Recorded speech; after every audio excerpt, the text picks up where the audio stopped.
Hello and welcome to episode 6 of the Extra Pass podcast. My man Adam Balls Ballinger's with me today.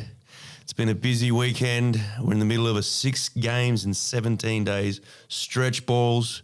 We've been kind enough to give the boys a day off. Well, not me. The powers to be. We don't take days off. And the staff have given the boys a day off for our huge win yesterday versus our nemesis, the Cairns Taipans. Yep. Got that monkey off our back. Got the monkey off our back.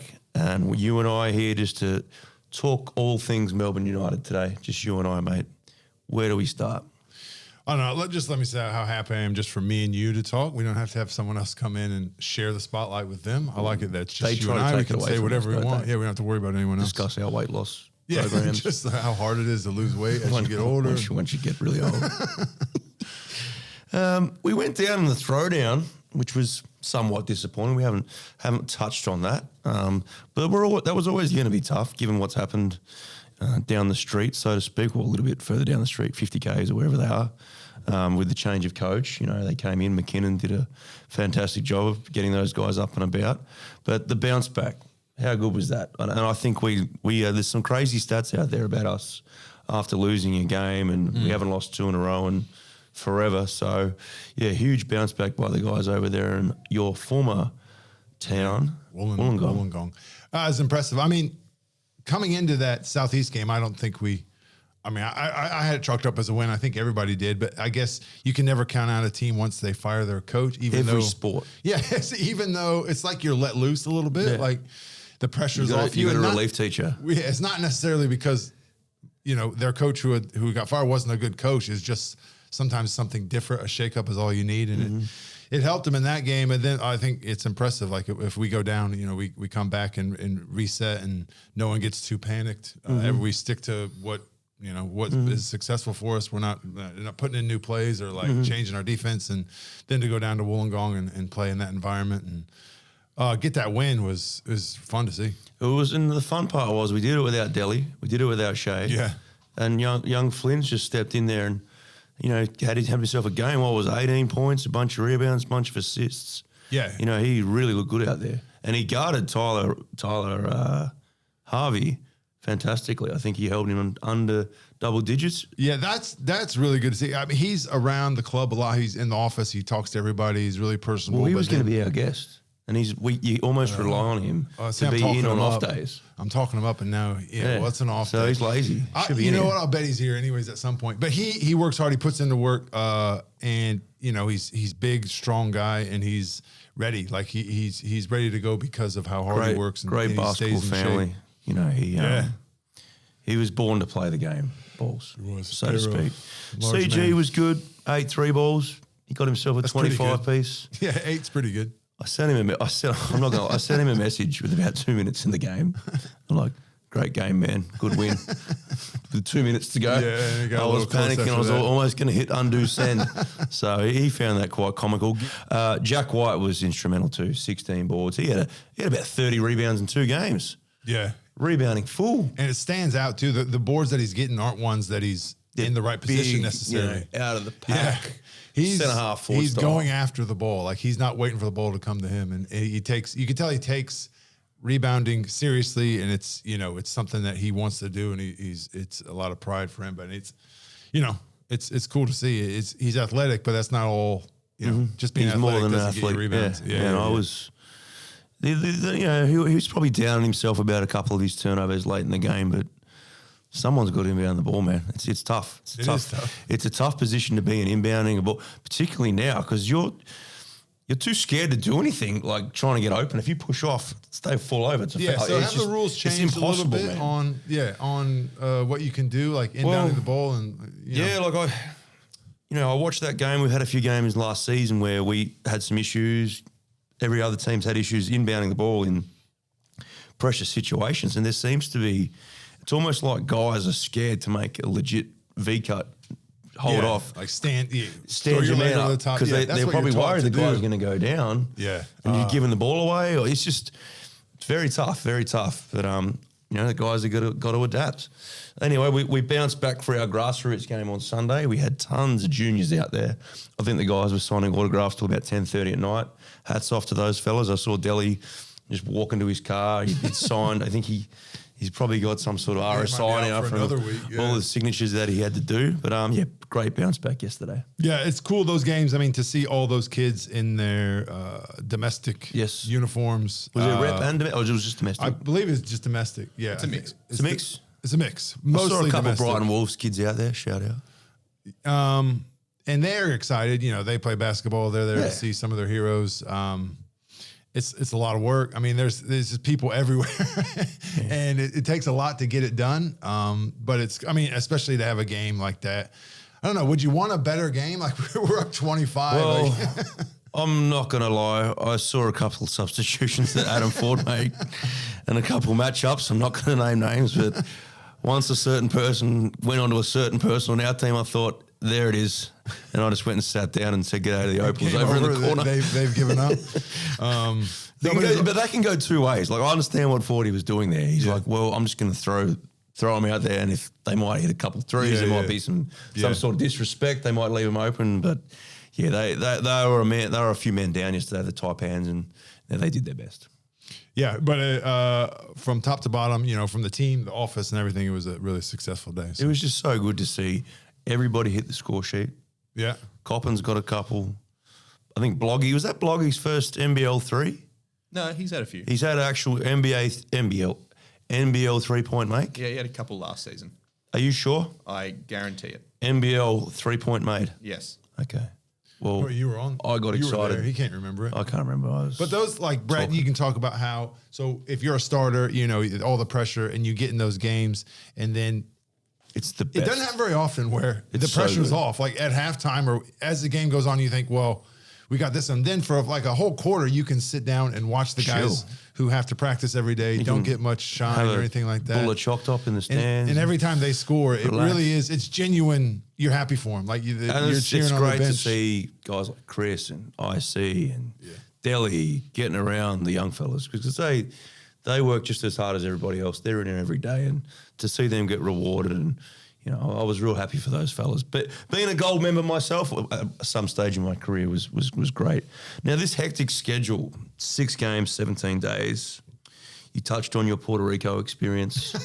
Well, you haven't told. In the preamble. Some people weren't aware of you playing Puerto Rico, but you played over there, and I've heard rumours that's quite hectic over there. It's like every other day or something. It is every other day. Can you relate to what the guys are going through right now?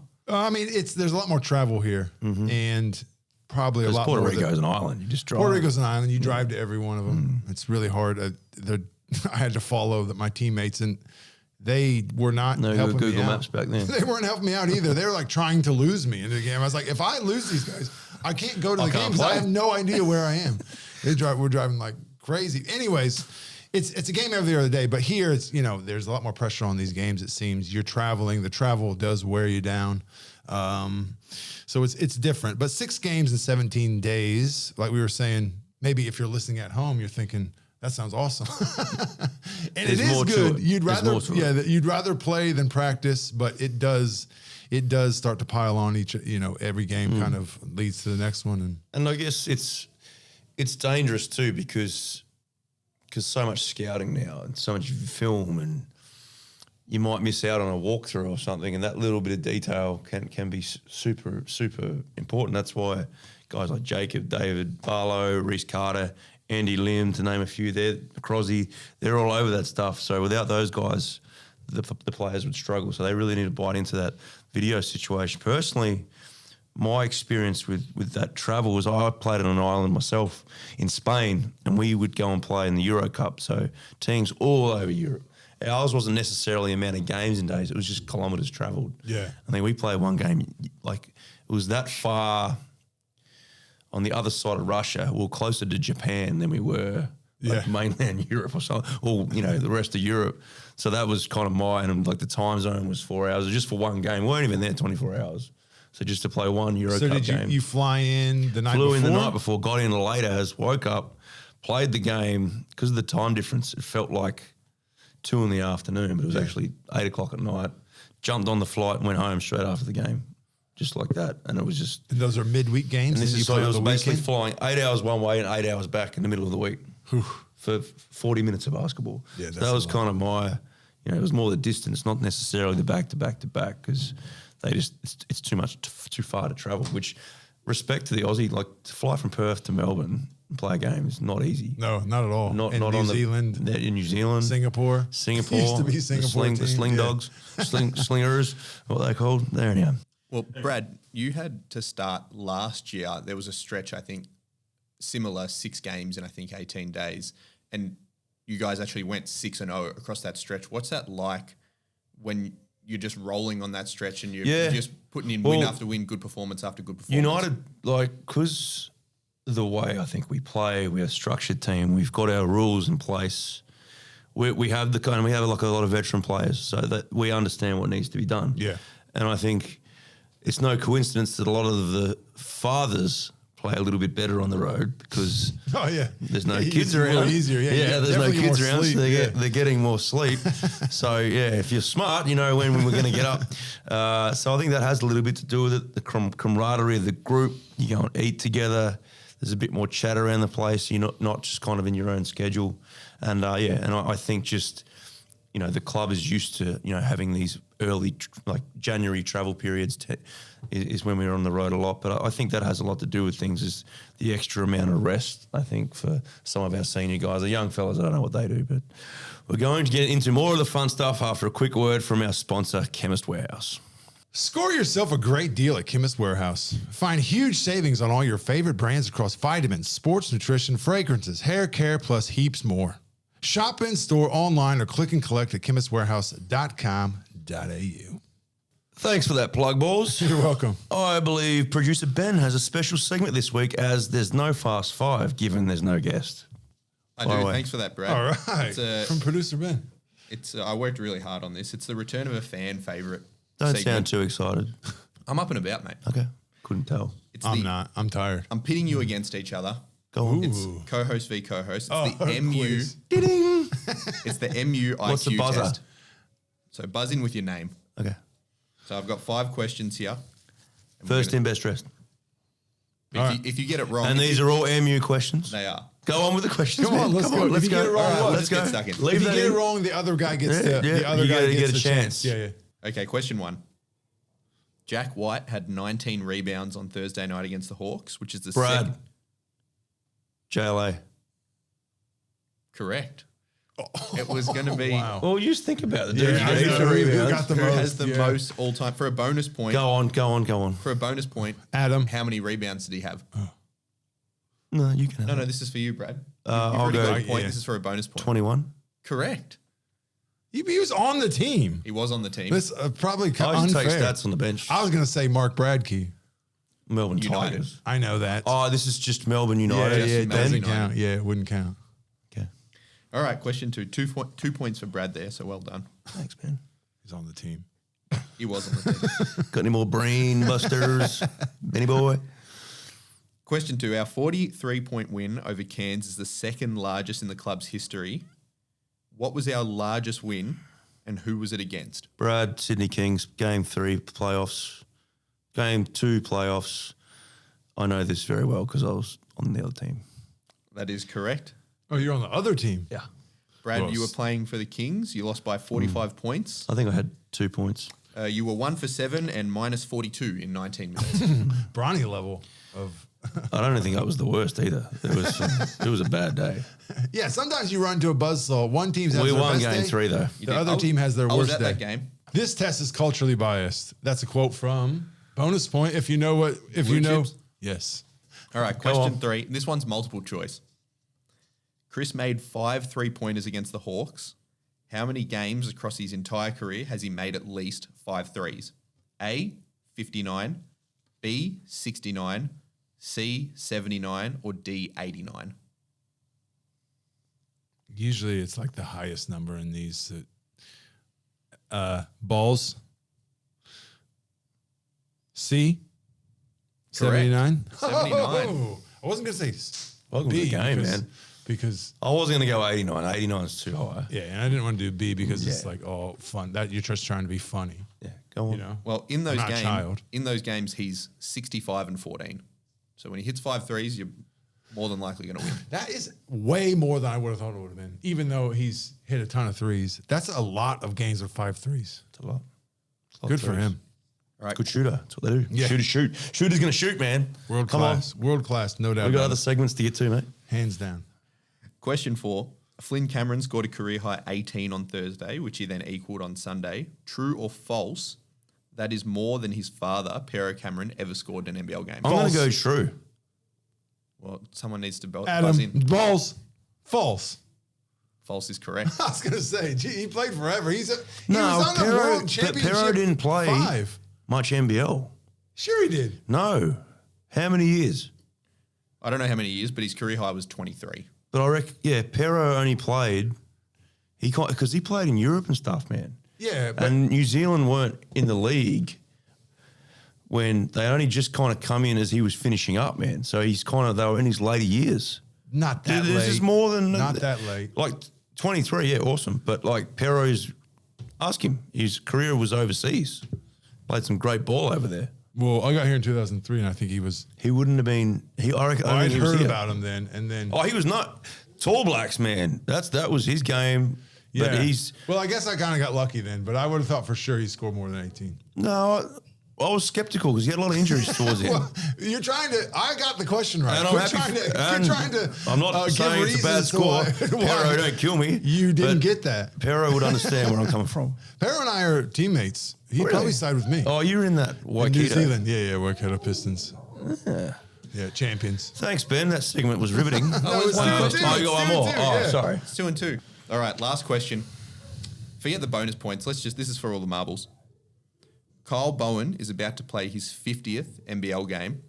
What percentage is Kyle Bowen shooting from 3-point range this season? Brad. A. Oh, it's an A there. Oh, no. I like the Uh-uh. guess, man. Yeah. Okay. Okay, Do guess. you want I'll to just guess. Okay. I got this in the bag. You're not going to guess the exact 45%. percentage. Okay, I'll give balls the Rebuttal? options. A, 70%. B, 80%. Or C, 90% From 3. from 3. What? He has What's not the shot sample that size? many. Yeah, he has not shot that Yeah, many. so I've B. Adam, B. Correct. Balls wins the 7 out of MUIQ 10. test. How many has he shot? No, he hasn't shot 7 out of 10. That'd be 8 out of 10, by the way. Well, I didn't go to college. I think Clearly. I think he's 4 for 5. 4 for 5. Well, there 4 you for go. 5. He needs to shoot more threes. Get him up, man. Yeah, no kidding. He's All right, doing that the, was fun. yeah. I take it back, producer Ben. That was a Come good contract quiz. time, I'm passing them up, man. Look at you. You have your percentages on the anyway. Yeah, keep it like that. Keep it like what that, do you man. need to? What's the minimum amount you need to qualify as the best shooter in the NBL 3-point? Surely be percentage 20, wise? right? Oh, Yeah, it'd be you- 20 by the end attempts. of the I think year. it has to be like 1 a game. You have to shoot at least 1 a 28 game. attempts. 28 attempts. Look that up for us probably next more. week. Looking ahead, 4 games across the next 2 weeks, back to this hectic schedule we have. Thursday night, the Kings are in town. Halloween, we can't trick or treat because we'll be out there Yeah, but setting up. We'll be setting up, but there'll be plenty of are you trick gonna or dress treat up? decorations there, right? Yeah, it's a spooky night. game. Yeah, it's fun. I'll be setting up. I will not be should dressing dress up up. like anything. It's going to be a great night. Sydney Kings, huge matchup, the old foe. How do we keep up this momentum? Sticking to our guns. That's creative. Yeah. No, I mean, we're shooting the ball at a great clip, right? In this last game. If we just keep, you got to score points. Mm-hmm. I don't know. That's kind of a ridiculous answer to say. Put the ball in the hole more than they do. They're You'd gonna be be- better at this than Yeah, I like didn't the see much of the Kings, last game. it's Cooks. If I'm being It's- honest. I don't know if Adams is available. That's Unlikely. pending media reports. We should know as we approach. But for me, it's Cooks, Xavier Cooks. He's arguably the best player in the league. The job we do on him is going to be super important. The way they can probably beat us is if we collapse too much. They got some very capable shooters he can spit out and they can knock it down. Sorry, let me jump in. Who do here. you leave? This is a good podcasting here. Who is going to have that job? Like, is there one guy? Like, the obvious one would have to be Jack White. Yeah, and he's going to. I think we have to guard him as a team. That's Yeah, not as a team, really. probably too. Yeah. But they're a dangerous team. Quatnoy can knock it down. Robertson can knock it down. The young rookie Brucey, he always seems to find an extra percentage when he comes down here to Melbourne, and he gives it to us a little bit too. I'm excited to see that. Lepepe, I'm excited to see him in the flesh. Yeah. Him and Jack might just meet at the apex. Lepepe versus Flynn. Oh, what a matchup. In the squared circle, we could sell some pay-per-views on that. Absolutely. He is a big dude. He is, I know everybody says He's a Melbourne kid, right? Yeah, I remember seeing him Box before Hill. he went to college. Box Hill. There you go. Some So he'll be basketball happy to thing be I was home. doing. Yeah, he was impressive. That you Cam could tell. Oliver, haven't seen him for a couple of years. We're missing someone. Oh, Bull Cole. There you go. Two-way player. He'll get the job on CG. He'll be Good luck. good luck with that. Yeah, heck of a game. Heck of a game. Then we got Cup Eve with New Zealand, who's just come off a big win over the Kings themselves on the road. PJC was doing his thing. Mooney, the new import from New Zealand, had a good game as well. And they're down a couple of players themselves. So kind of to wrap things up, let's just get into something that we're doing a good job of this season, and that's our depth. And this podcast. How important is depth in these hectic periods of games? Important, like especially, we have 6 games in 17 days. We've already talked about that. I think, I don't know, you see at practice and how involved everyone is. Everyone feels like they're very much a part of the team in practice and everything that we do. And I feel like that's why we do have the depth that we do. Like everyone's ready to go at all times. It's not like the first 5 or first 6 or 7 guys are getting all the instruction and everything they need, and everyone else kind of fits in where they can. It's a true team, and everyone's pulling for each other. So that's what I see. I do like the way Dean's been doing it too with the guys that have. So for a kid like Foxy, right? So obviously there would have been a conversation during the week when they knew we were going to be down some point guards. Yep.